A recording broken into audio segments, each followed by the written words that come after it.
ही असां government boys primary school मेन कंदरा जो ही कमरो आयो में बीठा हूं ही अदाई लिखा त हिने हाणे असां जंहिंमहिल शागिर्द यौम तशक्कुर मल्हाइण जे लाइ फ़ौज जे हिमायत में ॿाहिरि कढियासीं ऐं उस्ताद बि ॿाहिरि निकितो त ही अलाह जी महिरबानी सां ही सभु ॿार ॿाहिरि विया हलिया ऐं फौरन ही चापड़ो किरियो आहे असांजे मेन स्कूल जो ही बिल्कुलु एग्ज़ैक्ट हिते उस्ताद ॾेखार एग्ज़ैक्ट हे उस्ताद वेहंदो आहे हिते शागिर्द वेहंदा आहिनि ऐं ही जेकॾहिं शागिर्द या उस्ताद वेठल हुजे हा त ही वॾो नुक़सान बि थी सघे पियो बसि अलाह साईं महिरबानी कई जीअं ई असां ॿार कढियासीं रैलीअ जे लाइ यौम तशक्कुर मल्हाइण जे लाइ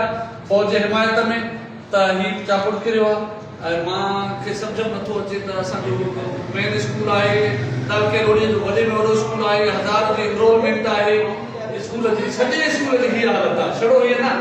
सॼे स्कूल जी हीअ हालत आहे ऐं मूंखे केतिरा ई दफ़ा जेके आया आहिनि ठेकेदार या इंजीनियर हिन स्कूल खे डेंजरस कंडीशन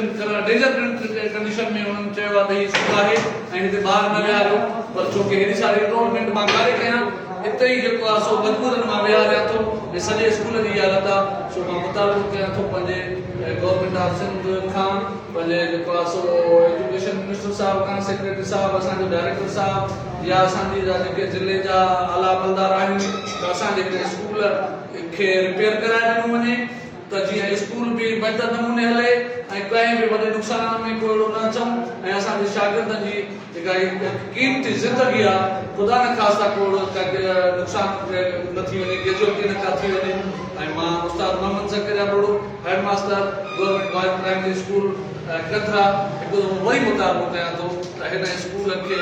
जल्द खां जल्द रिपेयर करायो वञे महिरबानी